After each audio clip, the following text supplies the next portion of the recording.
São exatamente 16 horas 30 minutos do dia 10 de março de 2022. Caiu tudo aqui no chão. Uhul! Muito bem, beleza? Bom, vamos então dar início aos nossos trabalhos, né?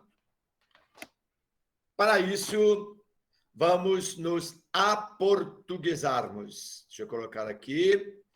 Literatura portuguesa. Uhul! Vamos lá. Aí está a casa onde viveu a segunda parte da vida, a segunda metade da vida do Fernando Pessoa. Tá? Hoje é museu. Eu cheguei nesse dia aí às 8h30, sem saber que abria às 10. Fiquei 1h30 ali na frente, ali, que nem um bobo, né? Esperando abrir. Fui tomar um cafezinho e tal, mas sempre ali na frente. Entramos lá na casa dele. Tem uma biblioteca, tu pode fazer pesquisas e tudo, né? Isso aqui eu vou falar para vocês daqui um pouquinho. É muito importante. Vocês têm que saber qual a diferença entre ortônimo, pseudônimo e heterônimo. Por enquanto, eu só estou largando para vocês que existe ortônimo, existe pseudônimo, existe heterônimo. Ok? Nós já vamos dar, daqui uns 9 slides, a gente vai explicar o que é ortônimo, pseudônimo e heterônimo. E vocês têm que saber isso aí, tá bom? Entrando lá na casa dele, tu encontra a carteira de trabalho dele, tá? Tudo com dedo, com assinatura, os documentos todos. Ele era um homem muito inquieto. Ele fazia poesia deitado na cama. Quando ele não gostava, ele jogava num baú aberto ao lado da cama. Aqui está a cama dele e ao lado o baú, né? Com os originais tudo. Então, não gostava, ele amassava a poesia e colocava para o lado. Aí está, então. Outra coisa, ele era enlouquecido por mapa astral. Ele só saía de casa depois de fazer o mapa astral. É como tem gente hoje em dia que só sai de casa depois de horóscopo, né? E ele fazia o mapa astral dele e, pasmo, gente, quando ele criava um heterônimo dele, ele dava data de nascimento para esse personagem dele, dava pai, mãe, estudo, profissão, e ele fazia um mapa astral da data do nascimento desse heterônimo. Conforme a data de nascimento, ele faria sim ou não no nascer do personagem. Quer ver? Olha só. Eu estou fazendo de conta que sou ele. Eu vou fazer um heterônimo que vai falar de política. E eu vou dar o nome dele de Severiano Almeida. Eu vou fazer isso aí. Eu vou fazer ele nascer no dia 12 de maio de 1892. Aí ele fazia um mapa astral e ele chegava à conclusão, não, esse 2 de maio não é bom para nascer. Ele ia procurar, gente, o melhor dia para fazer nascer o personagem dele. Olha só que coisa incrível, né? Aí está mais uma parte da escrivaninha dele. Aqui os originais, né, os escritos dele mesmo, a letra dele.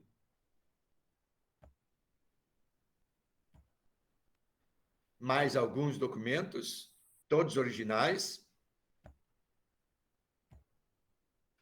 Curiosidade, ele tinha muito medo de ficar louco, como a avó dele.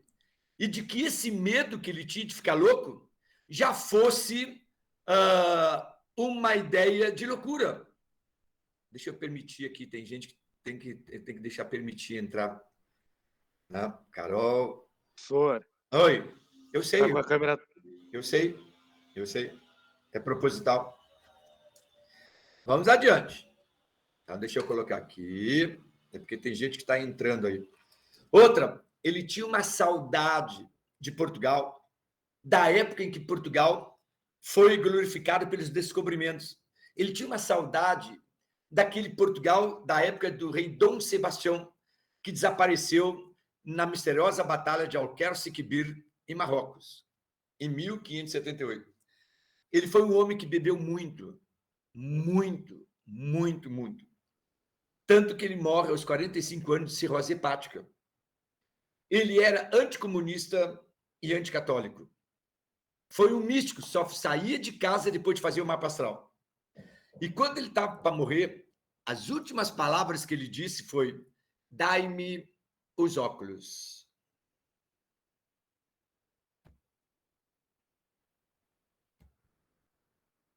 Bom, atenção. Ortônimo, gente, é o nome civil da pessoa. Ortônimo é o nome civil da pessoa. Portanto, o nome dele, que está registrado na certidão de nascimento, é Fernando Antônio Nogueira Pessoa. Muito bem. Pseudônimo é o apelido, ele não teve. Heterônimo é uma outra pessoa totalmente diferente da do seu criador. E atenção, o Fernando Pessoa, ele criou 63 heterônimos. 63 heterônimos, gente. Bom, não entenderam? Alguns aí vão entender. Eu tenho certeza que uns 3, 4 aí na aula vão entender. Ortônimo, Francisco Carlos Anísio. Pseudônimo, apelido, Chico Anísio. Heterônimos, Coalhada, professor Raimundo, sabe? Todos, a velhinha de Taubaté, todos aqueles personagens que ele criou, o Chico Anísio, são heterônimos dele. Vamos aqui para o Rio Grande do Sul. Ortônimo, Cristiano Silva Pereira. Pseudônimo, Cris Pereira. Heterônimo, alguém sabe algum heterônimo dele? Pode dizer aqui. Ele é o Jorge da Borracharia, senhor? Isso, Jorge da Borracharia, Gaudêncio, são heterônimos. Ortônimo, Marcos Petrillo Bondan. Heterônimo, não tem. Pseudônimo, o gostoso. Ai, bobagem, gente, bobagem. Desculpa, foi sem querer. É só para dar assim uma ideia para vocês do que seria ortônimo, pseudônimo e heterônimo. E aqui estão os mais dos 63, os 3 mais famosos são Alberto Caeiro, que seria o mestre, o sábio de todos os heterônimos, Álvaro de Campos, que é o lado feminino de Fernando Pessoa, era um engenheiro naval, e Ricardo Reis, que é um clássico, um erudito, seria o médico formado. Bom, vamos então para Portugal. Resumidamente, nós podemos dizer que as principais obras de Fernando Pessoa são 3: Cancioneiro, Mensagem e Ficções do Interlúdio. Atenção! A obra Cancioneiro são apenas 48 poemas dele, Fernando Pessoa, ele mesmo, lírico, da emoção dele, do sentimento dele. Mensagem, aliás, são 72 poemas do Cancioneiro. O Mensagem são 48 poemas em que ele fala da história de Portugal. Ele faz uma relação com os Lusíadas de Camões. E Ficções do Interlúdio é onde ele coloca todos os poemas de todos os heterônimos dele. Olha aqui, ó. Ficções do Interlúdio. Aqui estão todos os poemas dos 63 heterônimos dele. Tá? Então, nós vamos ter que dividir isso aí. Vamos ver lá. Agora, eu vou falar para vocês Fernando Pessoa, ele mesmo, é o ortônimo. Ele fazia o que nós chamamos de poesia lírica, tá? Lírica, que significa aquele que fala o eu próprio. E quando ele era Fernando Pessoa, ele mesmo, ele é extremamente sentimental, pela tristeza, melancolia, nostalgia da antiga Portugal. E nesse ortônimo dele, ele é extremamente musical, gente. Dá a impressão que ele tem uma ligação com o simbolismo. Ele é modernista, mas ele tem uma ligação com o simbolismo, pelo ritmo, pelas rimas, pela sonoridade do poema. Ele faz também, Fernando Pessoa, ele mesmo, reflexões sobre a própria poesia, ou seja, tem muita poesia que fala sobre a metapoesia. E, sem dúvida alguma, gente, a busca pelo eu. Por isso que é poesia lírica. Dos 72 poemas líricos, eu selecionei 3. Dos 72 poemas líricos da obra Cancioneiro, eu escolhi 3 para vocês estudarem para a prova. Estão aqui, ó. Autopsicografia, isto e não sei quantas almas tenho. Autopsicografia, isto e não sei quantas almas tenho. Tem várias outras, gente, né? Tem 69 ainda, mas eu escolhi essas 3 aí.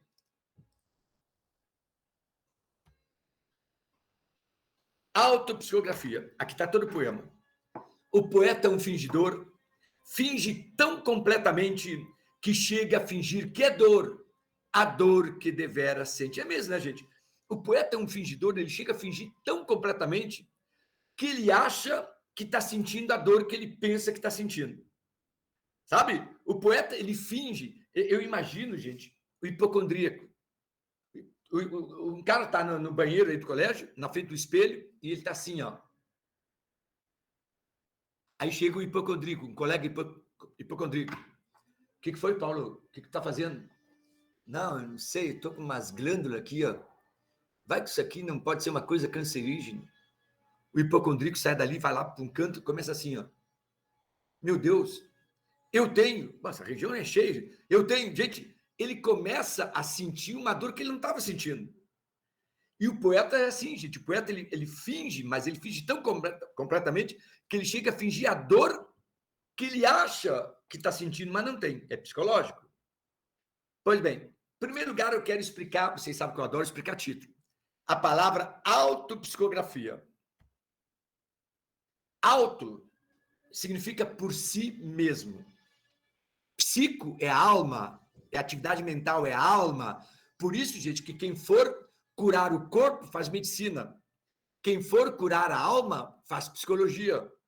Portanto, gente, psicologia é o estudo da alma. Psico é alma. Então, autopsicografia, grafia é escrita. Portanto, o título, gente, significa a alma escrita por si mesma. É a alma escrita por si mesma. Tá? E esse poema todo, eu posso denotar para vocês que o autopsicografia é o estudo psicológico do que se passa na mente do poeta durante o processo de produção poética. Ou seja, o que se passa na mente de um compositor de música, de um pintor, quando ele está bolando a produção dele. Que estudo, é o estudo psicológico que se faz na mente do autor. Tá? Então, é a alma escrita por si mesma. Olha só, como é que é o processo de criação? Ele diz, gente, que tem dor. Todos nós temos vários tipos de dor. Pela leitura, gente, existe a dor real, aquela que tu belisca assim, aí tu sente a dor. E existe a dor intelectualizada, aquela que tu imagina. Alguém diz assim, bah, cara, tu sabe que quando eu era criança, eu fui andar num escorregador de praça e eu não vi um salafrário, botou uma gilete em pé. Quando eu passei, arrebentou a minha perna toda. Ó, tem gente aí que tá... tem gente que pensou e fez assim... Mas isso é uma dor que tu tá pensando, tu não sentiu ela. É uma dor pensada. Então, existe a dor real, existe a dor intelectualizada. Porém, gente, existe uma terceira dor. A dor que vai surgir da interpretação do poema por parte do leitor. Ou seja, o leitor, presta atenção, gente, ele não tem acesso à dor real. Nós, leitores, se ele está cantando uma poesia, que ele canta uma dor, nós não temos acesso à dor real, o que ele está sentindo. E nem a dor... Olha, vocês sabem o que é uma dor de apendicite? Tu não sabe, porque tu não teve. Nós temos apenas acesso à dor que surge da interpretação do poema. Ah, eu imagino a dor que ele deva estar sentindo, mas eu não sinto, eu não senti, eu não estou sentindo, eu estou pensando, e é uma dor que o leitor pensa que ele pensa que tem. É uma confusão, né? O fingimento poético, gente, olha só que jogo de palavras. O fingimento poético é a teoria que diz que aquilo que se escreve... Olha, eu vou repetir. O fingimento poético é uma teoria que diz que aquilo que se escreve não é o que se sente, mas o que se pensa que se sente. Logo, não se sente, só se pensa. Porque tu escreve, gente, não o que tu está sentindo, mas o que tu pensa que está sentindo. Logo, tu não sente, tu só pensa. Portanto, a principal dor é a dor pensada. Faça esse exercício aí para mim e coloque no chat. Questão número 2 aí.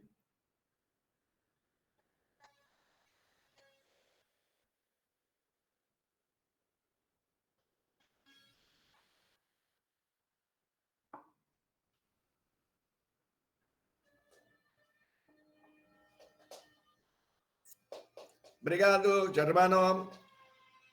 Nicolas. Temos coisa diferente aí? Não? Tá tudo igual? Então vamos ver. Opa. Vamos ver aqui.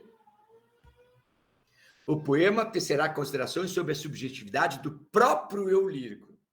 Perfeito. O outro poema é isto. Dize que finjo ou minto tudo que escrevo. Não. Eu simplesmente sinto com a imaginação. Então, gente, preste atenção. Dizem as pessoas que viviam em volta de Fernando Pessoa que ele fingia ou mentia quando ele escrevia. Não. Ele simplesmente escreve aquilo que ele sente com a imaginação. Ele é imaginativo. Ele não faz as coisas por coração, pela emoção. Ele faz pela imaginação.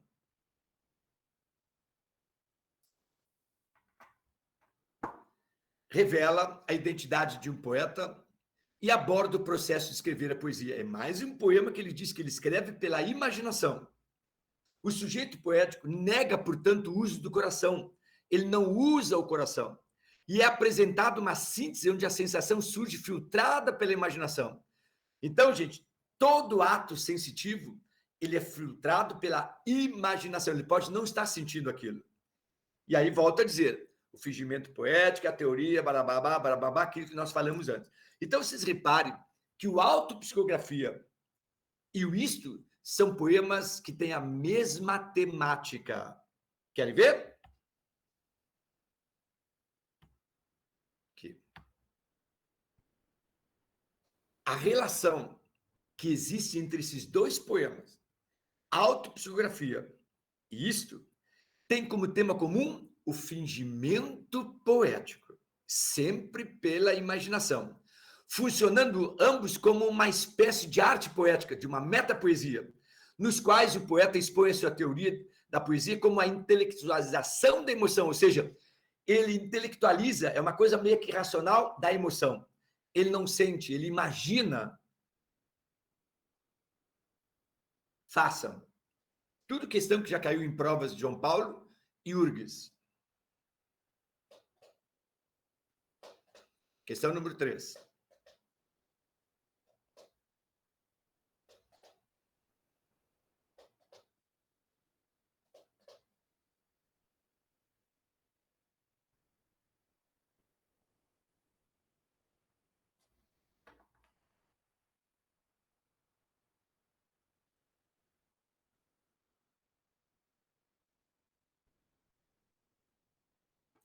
Deixa eu só tirar aqui o número de alunos que estão aí. Ok. Para fazer chamada, não?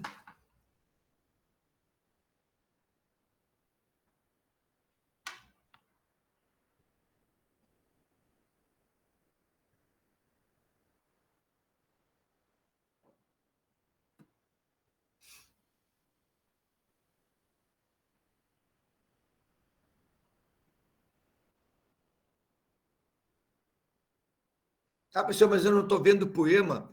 Como é que eu vou responder? Dá para responder. É para marcar errada.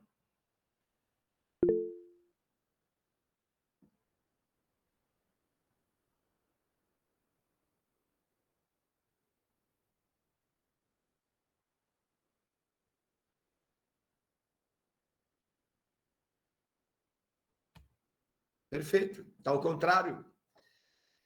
É o contrário, gente. Ele imagina, ele não usa o coração. Aqui está dizendo que ele finge a usar o coração em detrimento da imaginação. É o contrário o poema. Tá? E o último poema do Fernando Pessoa, ele mesmo lírico, é Não Sei Quantas Almas Tem. Já pelo poema, vocês já estão imaginando que, como ele tem muitos heterônimos, ele não sabe qual alma que ele tem, gente. Ele tem muitas almas. Não sei quantas almas tem. Cada momento mudei. Continuamente me estranho. Nunca me vi, nem acabei. De tanto ser, só tenho alma. Quem tem alma, não tem calma. Sim, porque ele está sempre procurando um heterônimo, né? Quem sente, não é quem é.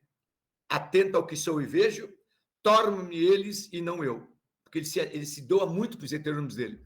Cada meu sonho ou desejo é do que nasce e não meu. Sou minha própria paisagem. Assisto a minha passagem, diverso, móvel e só. Não sei sentir-me onde estou. Por isso alheio vou lendo como páginas meu ser. O que segue não prevendo, o que passou a esquecer, noto a margem do que li, o que julguei que senti. Releio e digo, fui eu? Deus sabe que sim, né? Porque o escreveu. O poema, gente, nos remete para uma autoanálise por parte do poeta. O mesmo poeta apresenta-se com várias almas. Alberto Caeiro, Ricardo Reis, Álvaro de Campos, como se o seu interior fosse um labirinto de 63 heterônimos, no qual ele tem dificuldade de se encontrar ele, Fernando Pessoa, ele mesmo. Ou seja, ele tenta expressar através de heterônimos, mas acaba solitário e triste, pois, na verdade, não consegue ser ele mesmo. Não sei quantas almas tem. O que significa? Que ele está falando dos heterônimos dele, que o poeta já não sabe quem é, ele é muitas pessoas em uma alma, e aí nós temos um pouco do afastamento entre o eu por dentro e o eu por fora. Ou seja, ele sai um pouco do eu Fernando Pessoa, que é o por dentro, e se afasta cada vez mais do eu por fora, que são todos heterônimos. E aí está ele, mais de 63, são 64 almas que estão ali se conjugando. No poema, gente, o poeta reflete acerca de si próprio, tentando responder a pergunta mais incrível: quem sou eu? Eu sou o Fernando? Ou dentro daqueles heterônimos tem coisas que o Fernando gostaria de ser e não pode ser ou não é? E aí ele fica naquele dilema, né? Fácil, esse aqui caiu, URGS 2018, porque foi leitura obrigatória. Quem acertar, pá. Porque tu não tem o poema, né?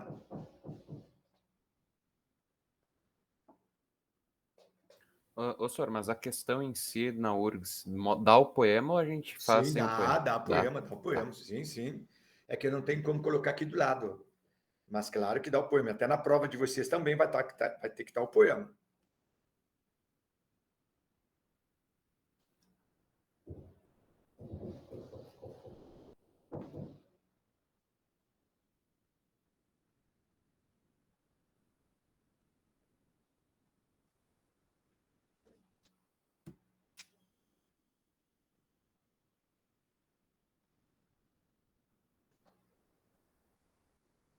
Isso aqui é muito difícil, porque vocês não têm poema, né? Mas assim, pelo que eu falei, pelo que tu lembra, ó, o Nicolas já colocou. João Silveira. Vamos ver? Exatamente. Por quê? Olha ali, ó. Noto a margem do que li, o que julguei que senti. Releio e digo, fui eu? Deus sabe que foi, porque eu escreveu. Então, ali ele diz que não passando de um espectador que assiste, não. Ele é um espectador que assiste a sua passagem. Então, a 4 está errada. Bom, então, gente, todos os poemas do livro, esse que eu coloquei para vocês agora, ele canta a dor de pensar. A dor de pensar. Então, esses 3 poemas que eu acabei de colocar para vocês, para ele é muito ruim pensar, porque, desculpe dizer isso aqui para vocês, gente, porque alguém pode ter, acho assim, uma indelicadeza que eu vou fazer, mas é o que eu pensei. Toda pessoa que pensa, ela sofre. Uma pessoa que tem Alzheimer, ela não sofre, porque ela não lembra de nada. Quem sofre são as pessoas que estão em volta. Então, gente, uma pessoa de muita idade, ela pensa, eu estou chegando ao final da minha vida, eu posso morrer a qualquer momento, sabe? E a pessoa fica assim numa depressão incrível. E é essa dor que ele diz. Ele tem o medo da dor de pensar. Se ele pudesse, ele não pensava. Ele só imaginava, mas pensar racionalmente não é uma boa coisa. Aí saímos da obra dele lírica e vamos, que é o Cancioneiro, e vamos entrar numa outra obra dele chamada Mensagem. Cuidado. Fernando Pessoa morreu aos 45 anos de cirrose hepática. Bêbado. Em vida, ele nunca publicou obra nenhuma. 2 meses depois que ele morreu, publicaram Mensagem. 2 meses depois. Esse livro Mensagens, o título é dele. Ele pegou de uma expressão latina chamada mens agitat molem, que significa mente comanda o corpo, que ele tirou lá do Eneida de Virgílio. Aí ele tirou o itat, tirou o mol, ficou mensagem. Portanto, essa palavra mensagem foi inventada por ele. Não havia na língua portuguesa essa palavra mensagem. Mensagem, a mente comanda o corpo. Ou seja, ela te manda uma mensagem de comando. Bom, esse livro, Mensagem, é um livro de poesias épicas. Ele está dizendo para nós a mensagem que ele quer passar no século XX sobre o que ele pensa de Portugal cantado por Camões. Então, uma releitura que ele está fazendo dos Lusíadas de Camões. Essa obra, gente, tem 44 poemas e apresenta, dividido em 3 partes. Primeira parte, Brasão, que são poemas que contam o início de Portugal, quando Portugal foi fundado, que é século XII, XIII e XIV. O Brasão é séculos XII, XIII e XIV. A segunda parte, Mar Português, é o século final de XV e início de XVI. E a terceira parte, o Encoberto, é final do século XVI. Evidentemente, gente, que a principal parte, que eu escolhi 2 poemas dos 44, está na segunda parte, chamada Mar Português. E aqui eu escolhi o Infante e o próprio poema Mar Português. Vamos ver lá, então? Mar Português. Essa parte aí é o apogeu da ação portuguesa dos descobrimentos.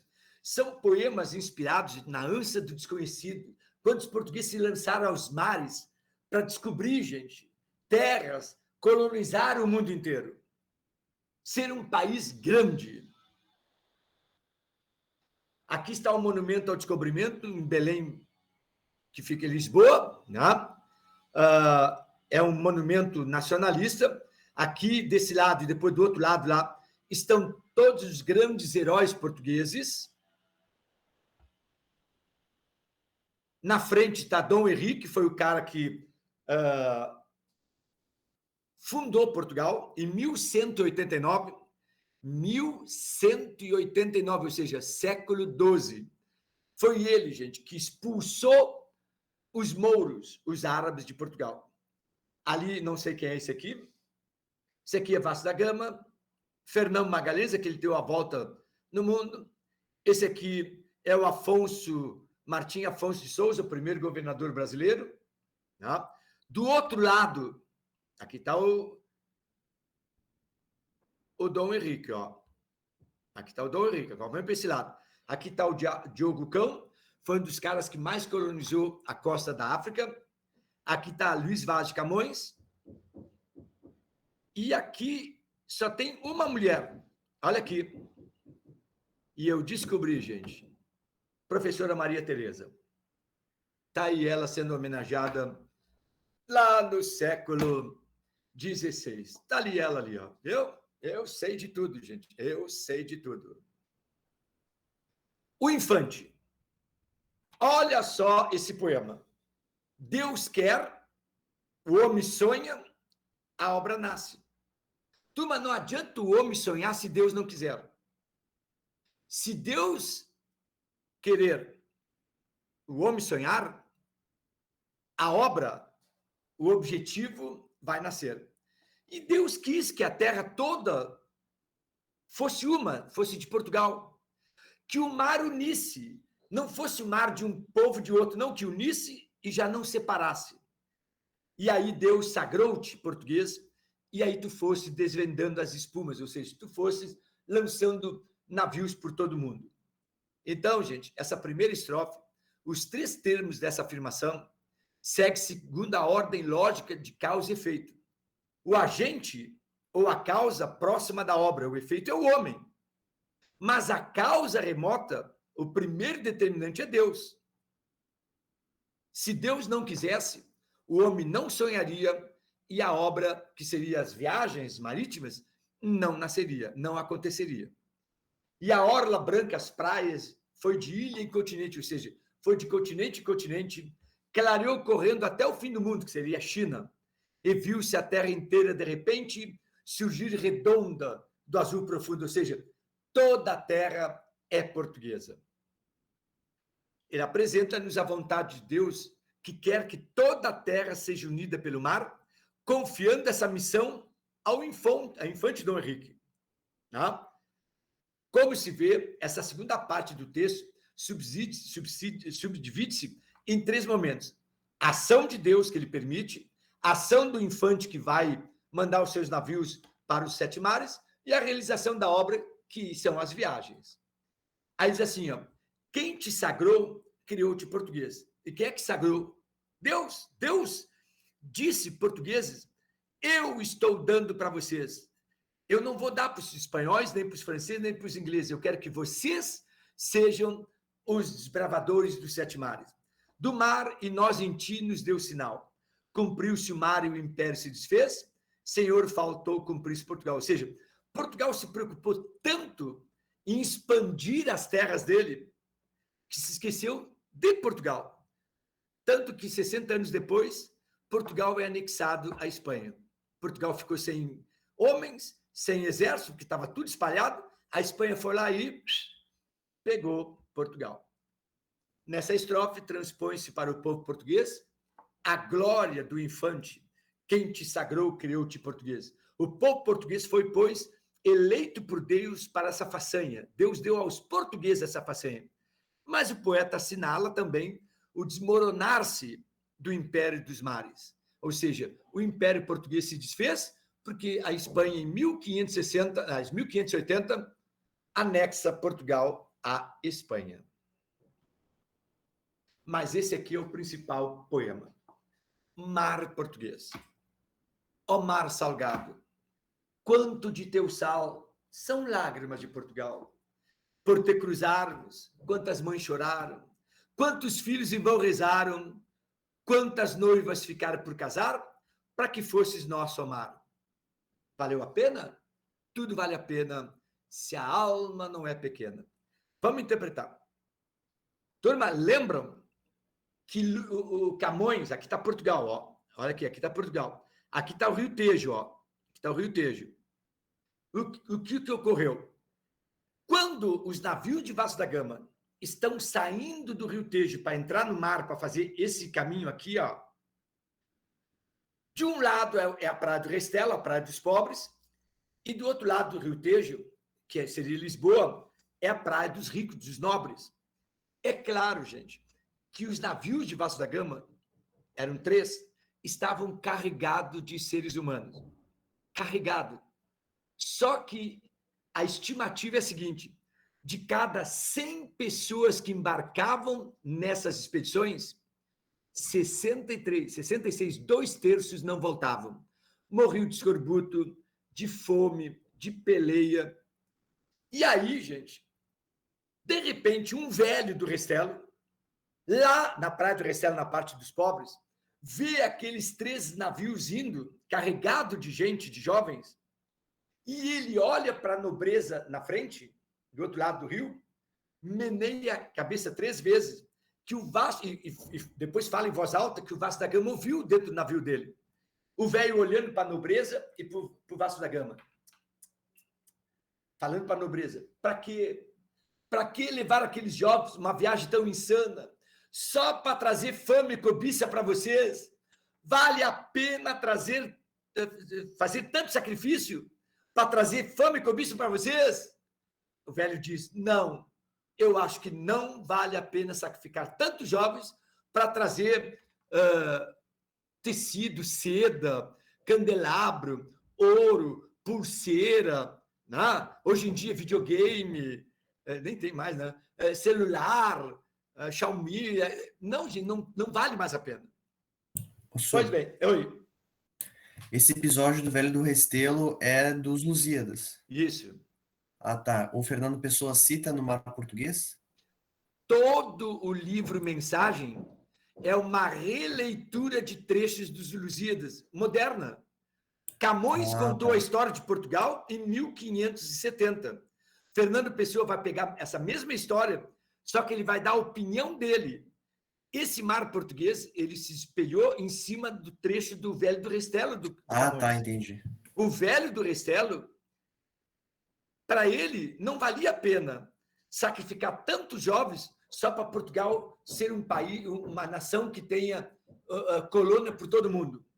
Mas o Fernando Pessoa pensa diferente. Olha o que ele diz. Ó mar salgado, realmente, o mar é salgado. Mas, além da salinidade natural do mar, quanto do teu sal são lágrimas de Portugal? Ele quer dizer, gente, que o mar de Portugal é mais salgado que qualquer outro lugar, porque, além da salinidade, ainda tem o sal das lágrimas. Por te cruzarmos norte, sul, leste, oeste, Índico, Pacífico, Atlântico, Ártico, Antártico, África, Ásia, Europa, América, por te cruzarmos, quantas mães choraram? Olha as lágrimas que estão caindo no mar português. Quantos filhos também choraram e rezaram em vão? Quantas noivas ficaram por casar para que tu, mar, Índico, Pacífico, Atlântico, Ártico, fosse nosso? Aí o Fernando Pessoa diz, valeu a pena? O Velho do Restelo diz que não. Fernando Pessoa diz, tudo vale a pena se a alma não é pequena. E aqui está o detalhe, gente. A palavra alma significa... Deixa eu ver uma coisa aqui. É que no Meet eu não tenho como escrever, não? Eu não tenho como escrever, porque no Zoom eu consigo escrever. Então, gente, escreva aí no caderno de vocês. Alma está com sentido de objetivo. Valeu a pena? Tudo vale a pena se o objetivo não for pequeno. E o objetivo para Fernando Pessoa, que valeu a pena sacrificar muitos jovens, era fazer Portugal uma grande nação. Tá? Uma grande nação. Quer ver um exemplo? Foi em 2017, aí no João Paulo. E eu me lembro, gente, porque essa história eu conto até no cursinho, eu conto até nos outros colégios, gente, porque se encaixou assim divinamente. Nós tínhamos uma aluna muito, gente, estudiosa, mas desde o primeiro ano. Ela não se especializou só no terceiro ano. E eu me lembro que ali por março, por ali, as amigas assim, Pati, esse final de semana tem uma festa aqui na ABB, vamos? E ela, não vai dar, mas por quê? Eu tenho que fazer os exercícios do curso que eu estou fazendo, né? de cursinho, do livro de humanas. Tá. Um mês depois, as amigas, essa aqui ouve, Pati, vamos para Itapuã, esse final de semana a gente vai sexta-feira, tem uma festa, sábado a gente volta domingo. A gente vai em grupo, assim, e ela, eu vou declinar. Mas por quê? Eu tenho os exercícios do livro de exatas para fazer. Aí uma das colegas assim, Pati, é por isso que eu me lembro, vale a pena se sacrificar tanto? Só que essa aluna que perguntou se vale a pena sacrificar tanto, né, e não se divertir, ela usou uma frase do Camões e do Fernando Pessoa. Ela olhou para a colega nem entendeu, mas eu fui lá e cumprimentei ela, porque eu entendi. Ela disse assim, ó, tudo vale a pena se a alma não for pequena. Ou seja, o meu objetivo é passar em medicina. Eu não quero fazer cursinho, eu não quero fazer UBRA, eu não quero fazer PUC, eu quero fazer URGS e eu vou passar. E ela passou. É uma das nossas alunas que teve faixas e tudo, passada em medicina. Então, gente, tudo vale a pena se teu objetivo não for pequeno. Se tu põe um objetivo na tua vida e tu vai lutar por aquilo ali. Então, olha só o que diz esse poema. Deixa eu só colocar aqui assim um pouquinho mais para cima. Vamos ver aqui. Esse poema tematiza o espírito de aventura e determinação do povo português em busca de um ideal. Valeu a pena? Vale esse imenso sofrimento de ter sacrificado muitos jovens? Todos os esforços valem a pena para quem tem o desejo de ir sempre mais além, de fazer sempre mais e melhor. Eu sempre digo para vocês, gente, é uma lição de vida. Nada cai do céu. Se vocês querem vencer na vida, 95% é transpiração e 5% é inspiração. Pode ter certeza. Façam.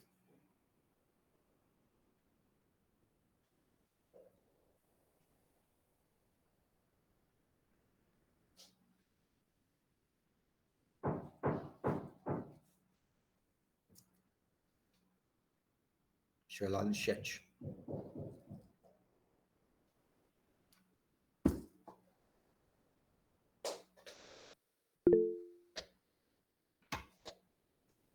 Obrigado, Nicolas. Obrigado, Germano. Obrigado, Daniel Lee. Já foi dito na anterior, né? Tematiza o espírito de aventura e determinação de um povo em busca do ideal. Eu peguei aquela frase dessa questão que caiu no vestibular. Agora, nós saímos do Fernando Pessoa, ele mesmo, lírico e épico, e vamos para o Fernando Pessoa heterônimos. Dos 63, os mais famosos são esses três aí. Alberto Caeiro, que é um camponês, tinha no máximo o 3º ano primário. Ricardo Reis, que é o erudito, clássico, médico formado. E Álvaro de Campos, que era o engenheiro naval. Era o porra louca, o futurista, né? O cara da máquina, da velocidade. O Álvaro de Campos, já vou dizer para vocês, seria o heterônimo, o lado feminino de Fernando Pessoa. É onde Fernando Pessoa colocava o lado feminino dele, porque há comentários que Fernando Pessoa era homossexual. Então, numa época machista, como é que ele se declarar, né? Então, ele põe todo o lado feminino dele nesse heterônimo chamado Álvaro de Campos.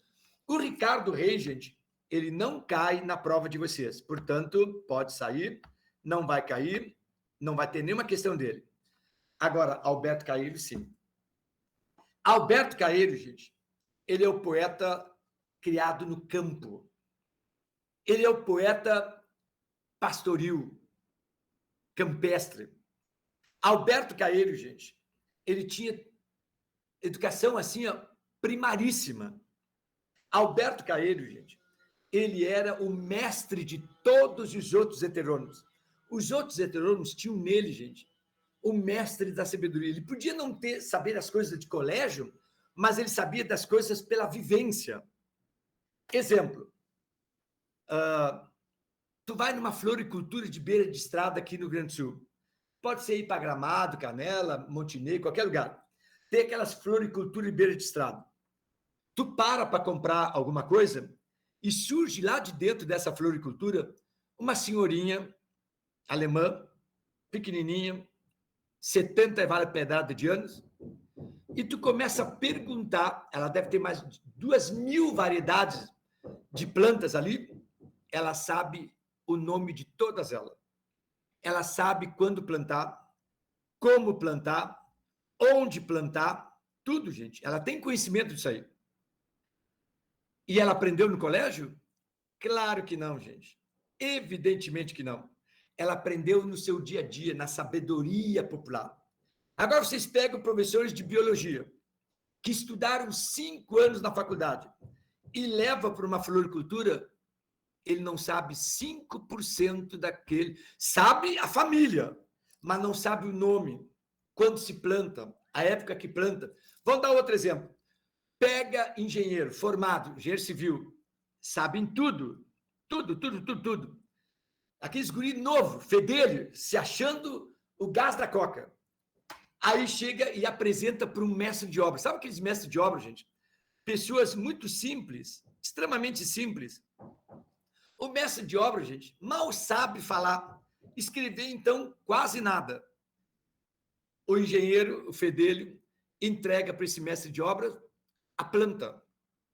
E o mestre de obra, gente, sem esquadro, sem nada, ele só olha para aquela planta e diz: doutor, chamando o guri de doutor, esse pilar aqui, pelo que eu estou vendo, ele não cabe. Se o senhor perceber, gente, só no olhar, ele sabe muito mais do que o engenheiro que botou no computador, fez 3D e puxou. O Alberto Caeiro é assim, gente. Ele faz poesia por experiência de vida, tá? Portanto, ele não apresenta inquietação intelectual, ele não quer aprender no colégio, eu tenho que aprender. Não! E ele chega a ser primário e ingênuo nas suas ideias. Eu escolhi 2 poemas. O 9º poema da obra dele, Sou um guardador de rebanhos. O rebanho, os meus pensamentos. E os meus pensamentos são todos sensações. Vamos interpretar? Sou um guardador de rebanhos. Rebanho aqui não é ovelha, porco, gado. Não é, gente. Eu sou um guardador de rebanhos. O rebanho são os meus pensamentos. Portanto, os pensamentos dele é que são os rebanhos. Agora, os pensamentos dele não são pensamentos racionais, são pensamentos de sensação. Eu penso com os olhos e com os ouvidos, com as mãos e os pés, e com o nariz e a boca. Portanto, ele é um guardador de sensações. Pensar uma flor não é estudar num livro de biologia que ela tem estame, tem caule, tem folha. Pensar uma flor é ver a flor e dizer: isso aqui é uma azaleia, isso aqui é um crisântemo, isso aqui é um antúlio. E também cheirar, saber da flor por cheiro. Comer um fruto é saber o sentido, o gosto que ele tem. Tem pessoas, gente, que se tu venda os olhos e manda cheirar uma flor, tu não sabe, eu não sei que flor é essa, porque tu não tem conhecimento. Tu só conhece a estrutura da flor. Agora, o cheiro, a cor, as pessoas não sabem. E ele é um pensador, gente, de sensações. Ele come o fruto, ele sabe o sentido, o gosto que tem. Então, ele é um poeta das sensações. Aqui está, só para você tirar um print, né? Eu não vou ler isso aí, está explicando isso que eu coloquei ainda agora para vocês. Ok?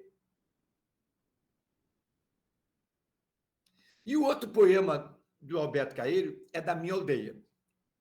Da minha aldeia, vejo quanto da terra se pode ver do universo. Porque a aldeia dele, gente, é um lugar aberto. Então, ele consegue ver muito mais longe o universo. Por isso, a minha aldeia é tão grande, como outra terra qualquer. Porque eu sou do tamanho do que vejo, e não do tamanho da minha altura. Nas cidades, a vida é mais pequena. Gente, eu estou aqui na frente tem um prédio, um bloco. Aqui atrás tem outro bloco. Eu não vejo além disso aqui. Se eu tivesse num sítio, num campo, eu olharia, gente, eu veria o infinito, assim, até fazer a curva da Terra. Nas cidades, a vida é mais pequena. que aqui na minha casa, em cima desse outeiro, desse monte. Na cidade, as grandes casas, os edifícios, fecham a vista à chave, esconde o horizonte, empurra o nosso olhar para longe de todo o céu. A gente não consegue ver o céu. Tornam-nos pequenos porque nos tira o que nossos olhos nos podem dar. E tornam-nos pobres porque a nossa única riqueza é ver. Eu aqui não consigo ver, gente. Se eu quiser ver o céu, eu tenho que olhar no canto aqui, entre esse bloco e o outro, tem um, eu vou usar o termo, tem um reguinho, um rego, que ali eu consigo ver o céu. Senão, não vejo nada. Ou eu tenho que botar a cabeça aqui na janela e olhar para cima. No campo, gente. Nossa, é tudo mais amplo. Então, o poema organiza-se em torno do contraste da minha aldeia com a cidade. Assim, na minha aldeia, ela é apresentada como um lugar que ele elege como o principal, na medida que permite que ele veja o máximo possível do quanto a Terra se pode ver do universo. A cidade, por outro lado, revela limitativa, pois as grandes casas enclausuram o olhar, ocultam-lhe o céu e afastam-no da natureza. Em suma, a cidade tem um efeito de fechamento e afasta a vista do horizonte e do céu, enquanto a aldeia propicia abertura para o infinito, o universo. Incrível, né? O terceiro e último é Álvaro de Campos. Tá? Já estamos chegando na finaleira. Esse aqui, gente, quem quiser escrever aí, é o poeta do futuro, da máquina, tá aqui, ó, do progresso. Ele é o poeta do não. Tudo para ele é não. Não sou nada, não quero nada, nunca serei nada. Apesar disso, tem todas as almas do mundo. Turma, tudo para ele começa com não. Sabe aquele teu amigo? Gente, pode ser um de vocês, hein? Tem gente que sempre começa com não. Sempre começa com não. Vou dar um exemplo. João Silveira, vamos quarta-feira que vem no Grenal? Aí, João, não, Bondão, vamos fazer o seguinte, ó. A gente combina com a turma toda se encontrar aqui no colégio. Para que ele começou com não? Lívia, vai ter um show Holiday on Ice, in Ice, ó, no Gigantinho em maio. Isso que é lindo. Vamos lá. E ela, não, Bondão, faz assim, ó. Eu vou falar com meu pai para ver se eu consigo dinheiro, porque diz que é caro, não. Tem gente, repare, gente, tem gente que começa com a palavra não. E ele é assim. Tá? E esse é verso livre, não tem métrica, e é o lado feminino de Fernando Pessoa, é o lado mais emotivo, né? Eu vou ler só o que eu coloquei em destaque. Poema em linha reta. A impressão que se tem é que as pessoas querem que tu seja certinho, que tu não te desvie para lugar nenhum. E ele diz, eu nunca conheci quem tivesse levado porrada. Todos os meus conhecidos têm sido campeões de tudo, sabe? Que tem gente que diz que nunca sofreu nada, que nunca levou... Não, aqui é eu, não. Eu vou fazer uma inconfidência aqui, as meninas me perdoem. Mas é muito comum papo entre os homens. E aí, cara, já broxou na tua vida? Não, eu não. Gente, os homens negam que um dia tem, porque parece que isso tira o machismo dele. Turma, é uma coisa natural, é orgânica. Não tem como, não, mas tem gente que não, eu não. Ou seja, então ele está dizendo, eu nunca conheci quem tivesse levado porrada. Porque todo mundo é perfeito. Todos os meus amigos são campeões em tudo. Eu, que tantas vezes não tenho tido paciência para tomar banho, quer dizer, ele não tem, isso aqui ele quer dizer que ele não tem paciência para aguentar isso. Eu, que tantas vezes tenho sido ridículo e absurdo, porque eu conto que eu sou assim, que eu sou assado, que tenho rolado os pés publicamente nos tapetes das etiquetas. Eu sou um desastrado, gente. Que tenho sido grotesco, mesquinho, submisso e arrogante. Que tenho sofrido enxovalhados e calados. Que quando não tenho calado, tenho sido mais ridículo ainda. As pessoas se acham indestrutíveis. Eu fico pensando, desculpe, gente, eu estou sendo muito bagaceiro hoje. Eu imagino, as pessoas acham que Roberto Carlos, que a Anitta não vou no banheiro fazer cocô? Tu não imagina, gente, a Anitta fazendo cocô? Não, ela não, acho que ela não. Acho que... Turma, nós somos falíveis, todos nós somos falíveis, mas as pessoas dizem que não. Eu nunca larguei gás, não, gases, não. É uma metralhadora, mas é campeã? Não pode ser. Então ele se revolta contra isso aí. E continua. Toda a gente que eu conheço e fala comigo nunca teve um ato ridículo, nunca sofreu enxovalhado, nunca foi senão um príncipe.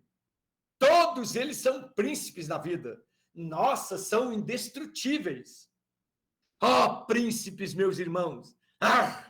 Estou farto desses semideuses. Onde é que é a gente no mundo? Então, só eu que sou vil, errôneo nessa terra? Só eu que largo gases? Mas que droga é essa? Por que as pessoas não dizem que também têm fraquezas, têm falhas na vida?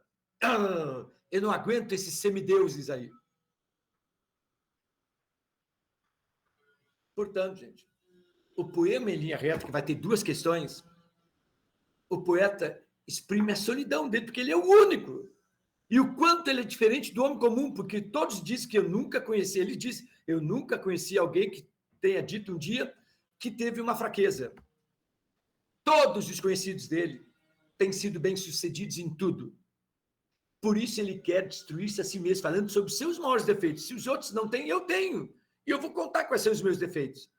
Sente-se, portanto, marginal, fora daquela bolha. Portanto, todos seus conhecidos são campeões em tudo. Quando ele declara que tem enrolado os pés publicamente nos tapetes das etiquetas, o poeta declara que ele foge das etiquetas que a sociedade impõe, porque ele faz coisas que as pessoas dizem, não, eu não faço isso. Não, absolutamente. Ele não dá importância para as convenções sociais que exigem regras das pessoas ditas civilizadas. O poeta ironiza, porque os seus conhecidos só contam as vantagens da vida. Portanto, o poema é cheio de ironias, a começar pelo título, Poema em Linha Reta. O poema, o autor é irônico. Ele é crítico daqueles que dizem que só vivem em linha reta, que são comedidos, que não fogem das regras morais. Para Álvaro de Campos, a vida não pode ser representada por uma linha reta. A vida é torta, feita de altos e baixos, de erros e acertos, de imperfeições e contradições. Nunca conheci ninguém que tivesse levado porrada. Todos os meus amigos têm sido campeões em tudo.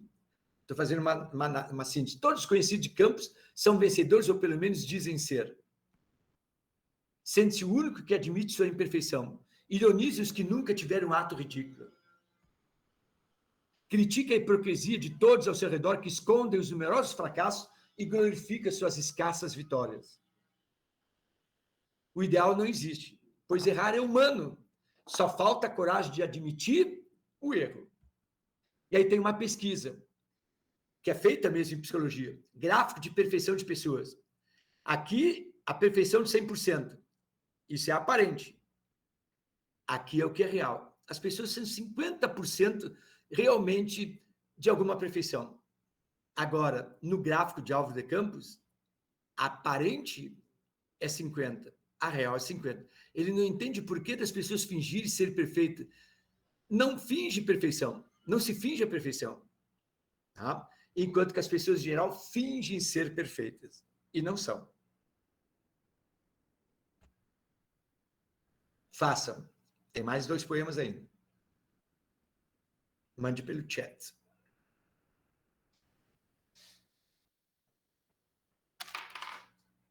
Só buscar uma água.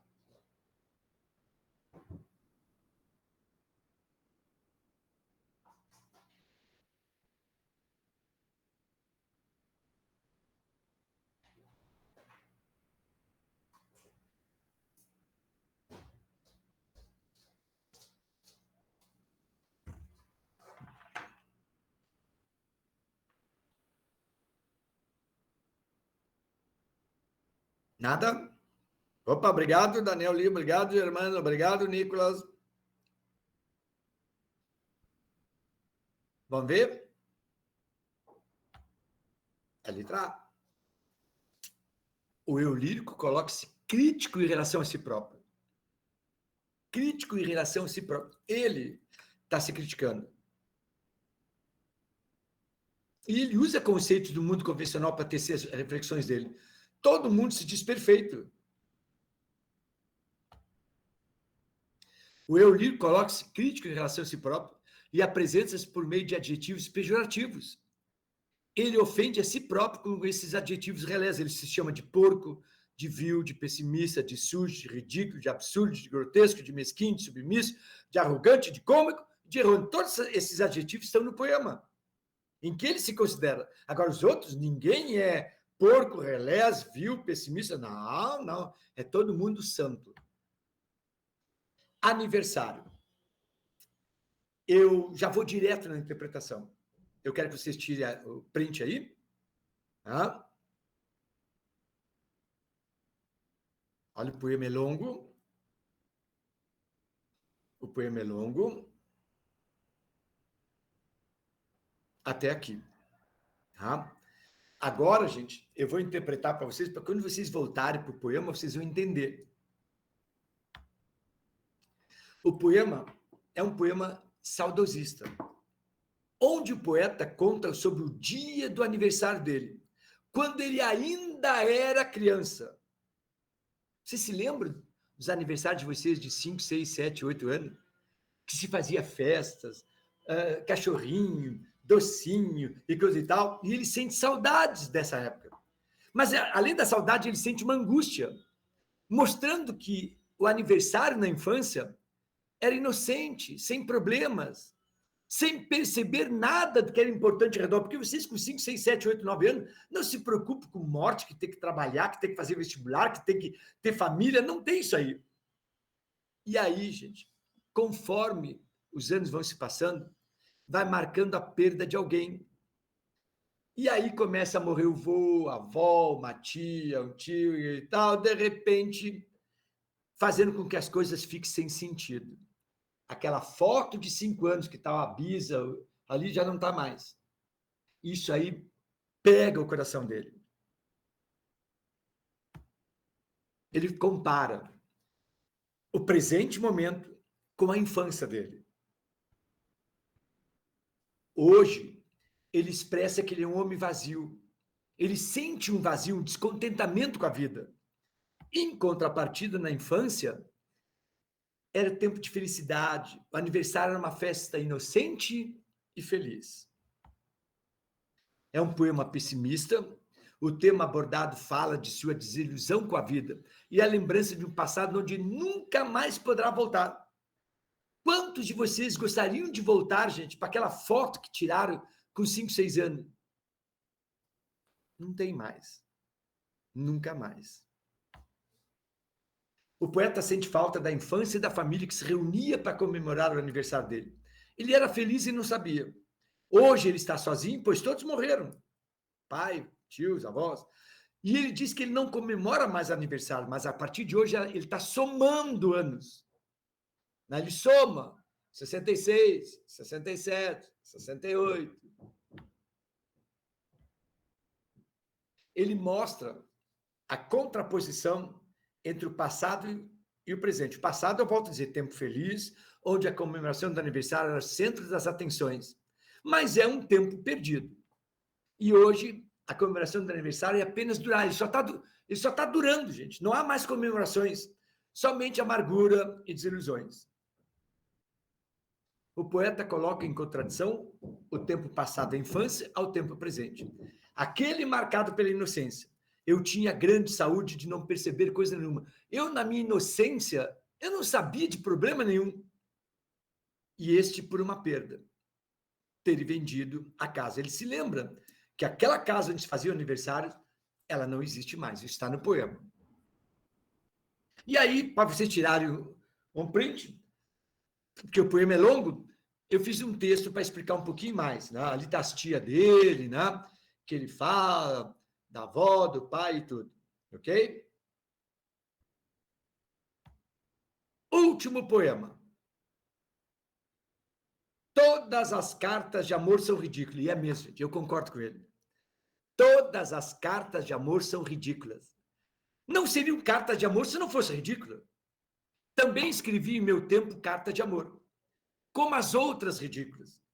As cartas de amor, se há amor, tem que ser ridículas. Mas, afinal, só as criaturas que nunca escreveram carta de amor é que são ridículas. Quem me dera, no tempo em que escrevia, sem dar por isso, cartas de amor ridículas. A verdade é que hoje as minhas memórias dessas cartas de amor é que são ridículas também. Todas as palavras esdrúxulas, com seus sentidos esdrúxulos, são naturalmente ridículas. Ele fez dia 21 de outubro de 35. Gente, o namoro no início, né, Daniel? O namoro no início é muito ridículo, gente. Tem casais que ficam assim um pro outro. Onde está minha bonequinha? Tudo bom? O cara faz carinha de criança ainda. E ela, tô aqui, tô aqui. Turma, às vezes uns marmanjos de 20, 30 anos ficam se fazendo de criança. Onde é que está o meu cachorrinho do dente verde? E ela, tô aqui, tô aqui. Gente, é muito ridículo. Começa a falar começa a falar tipo criancinha. O amor é ridículo, gente. Ele faz isso aí. O tema desse poema é amor. Tanto as cartas de amor quanto os sentimentos que elas contêm são ridículos. Porque o amor, ele é ridículo. Ele faz as pessoas, às vezes, passado um tempo, até sentir vergonha das coisas que fizeram. Não tem métrica, não tem rima. Ele declara que todas as cartas de amor são ridículas, inclusive ele já escreveu em seu tempo cartas de amor ridículas. E as cartas são ridículas porque tem amor. E ele critica também as pessoas que dizem que nunca escreveram cartas de amor. O poeta lembra e sente saudade do tempo que escrevia cartas de amor e confessa que suas memórias, em lembrar dessas cartas, também são ridículas.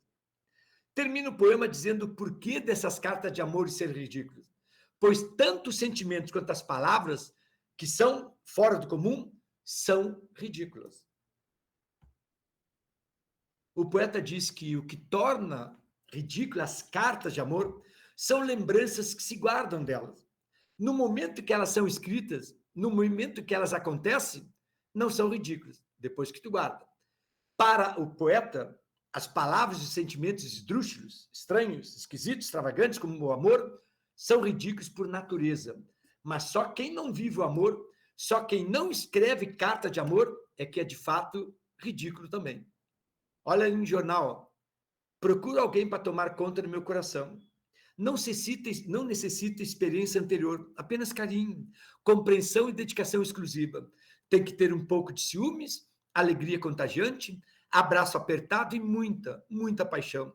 Dou tique afeto e vale felicidade. Pagamento de infinitos beijinhos por mês. Ai, que ridículo. Quer ver duas coisas ridículas? Eu acho.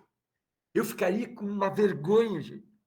Aqueles caras que pegam e colocam um outdoor na frente do edifício dela.